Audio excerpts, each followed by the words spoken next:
World leaders are reacting with anger, resentment, fear, and confusion after Donald Trump declared Liberation Day and imposed tariffs on the entire world at rates higher than expected. By making this declaration, Trump is effectively triggering a self-inflicted collapse of the U.S. economy. The futures market responded immediately, crashing by more than 1,000 points last night. I'll discuss that in a moment. Trump refers to this move as Liberation Day, but when you examine the data, as Oliver Cooper points out, it tells a very different story. Oliver Cooper says, "Can someone please tell Donald Trump that the only people in the British Indian Ocean Territory are the U.S. base at Garcia? He's taxing an American military base." Also, if you look at the chart of who Donald Trump is, tariffing. He's tariffing the herd. And McDonald Islands. He's not making this up. Declaring trade war with Penguins' planned tariffs that were shared by the White House includes an island. That region is uninhabited except for penguins. Meanwhile, James Sorotsky and others have been analyzing the formula behind how Donald Trump and his administration devised this tariff scheme, essentially a self-inflicted global economic collapse. Trump falsely claims these tariffs are reciprocal, but that's simply not true. If you examine the tariff rates between Europe and the United States, for example, European countries typically impose tariffs of around 1% on each other. So, where is Trump getting these exaggerated numbers from? James Swee said it's important to understand that the tariff rates that foreign countries are supposedly charging us that Donald Trump is claiming exist are just made-up numbers by Donald Trump. South Korea, with which we have a trade agreement, is not charging a 50% tariff on U.S. exports, nor is the EU charging a 39% tariff. So then Sirwicki and others figured out how the Trump regime actually calculated the tariffs and what they were going to be imposing on the rest of the world. He goes, just figured out where these fake tariff rates come from. They didn't actually calculate tariff rates plus non-tariff barriers as they say. They did instead, for every country, they just took our trade deficit with that country and divided it by the country's exports to us. So we have a $17.9 billion trade deficit with Indonesia. It exports to us. Its exports to us are $28 billion.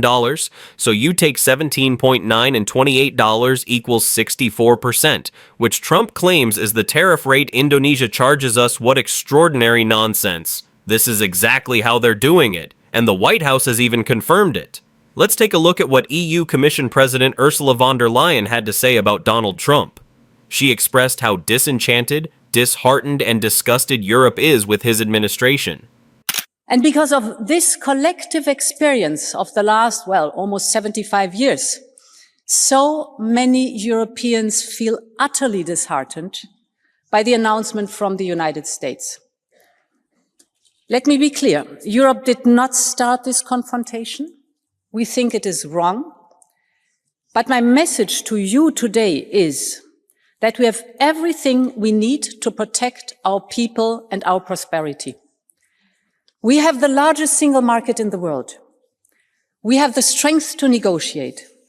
We have the power to push back. And the people of Europe should know that together we will always promote and defend our interests and our values, and together we will always stand up for our Europe.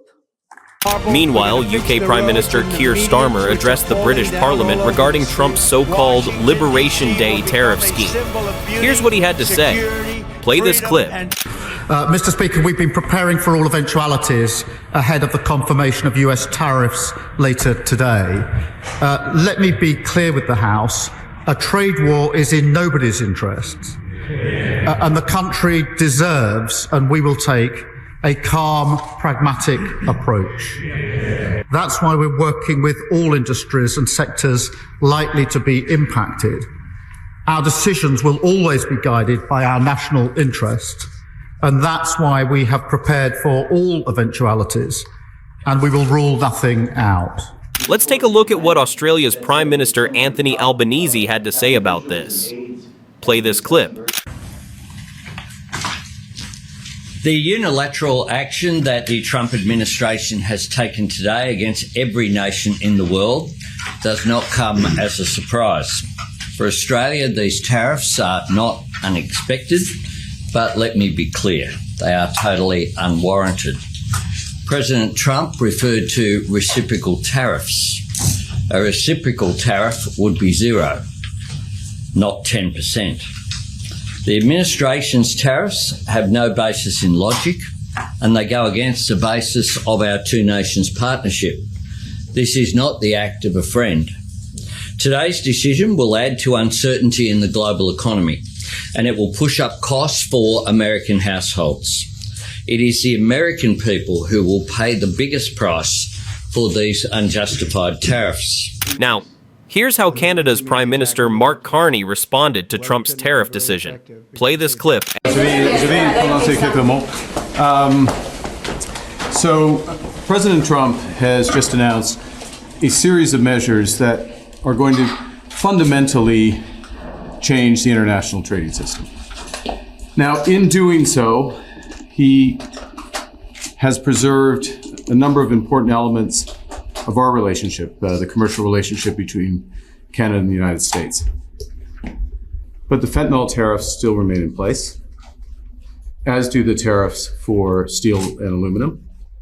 As of this evening, the tariffs on automobiles will enter into force, and the U.S. has signaled that there will be additional tariffs in so-called strategic sectors, pharmaceuticals, lumber, and semiconductors. So we're in a situation where there is going to be an impact on the U.S. economy, which will build with time. In our judgment, it will be negative on the U.S. economy. That will have an impact on us.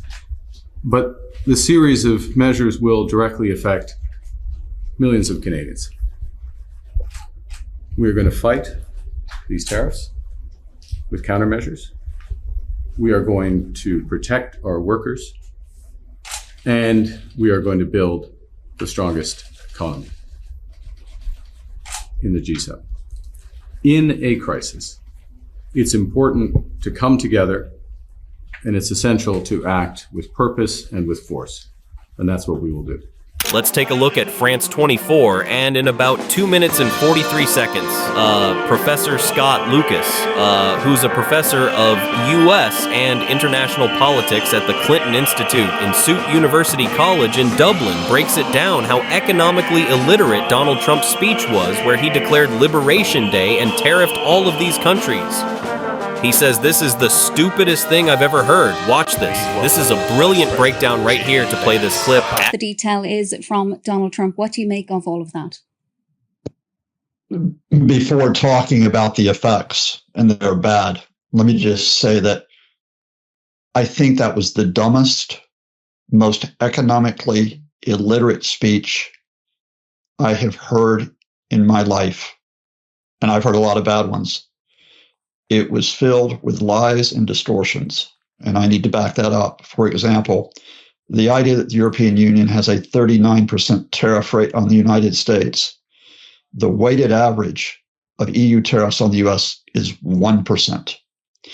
Japan, which supposedly, according to Trump, had a 46% tariff rate, the weighted average of tariffs on US products is 3.2%. Marcus Peterson, who was excellent, highlighted the fact that other countries which actually have high tariff rates, like Turkey, all of a sudden get favored treatment from Trump, at least relatively favored, by paying only 10%. What you had was someone who is the President of the United States speaking almost absolute nonsense. And the biggest nonsense of all was the idea that tariffs can replace income taxes and that they will lead to economic growth. They won't. Now, how bad is this?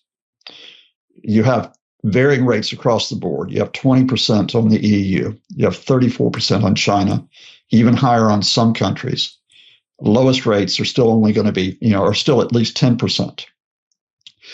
The Aston Business School modeled this, and earlier this week came out and said, in the event of a 20 to 25% US tariff, and we're roughly talking about that across the board, if the EU and other countries retaliate, the loss to the global economy will be 1.4 trillion.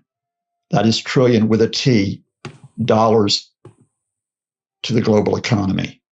The tax burden, effective tax burden on the US taxpayers will be $6 trillion with a T.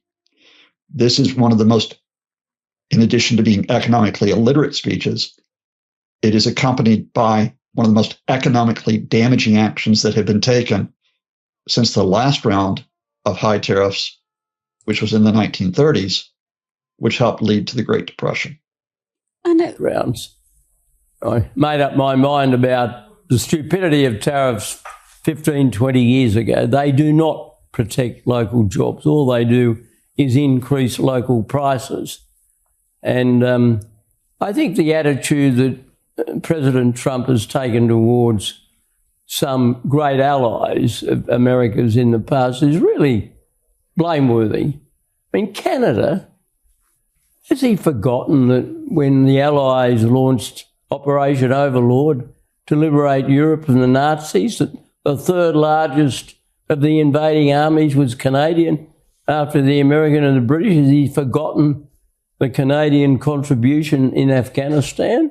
Now, you can argue the toss about whether getting involved in Afghanistan was right or wrong. I thought it was absolutely right. But you couldn't argue the toss about World War II.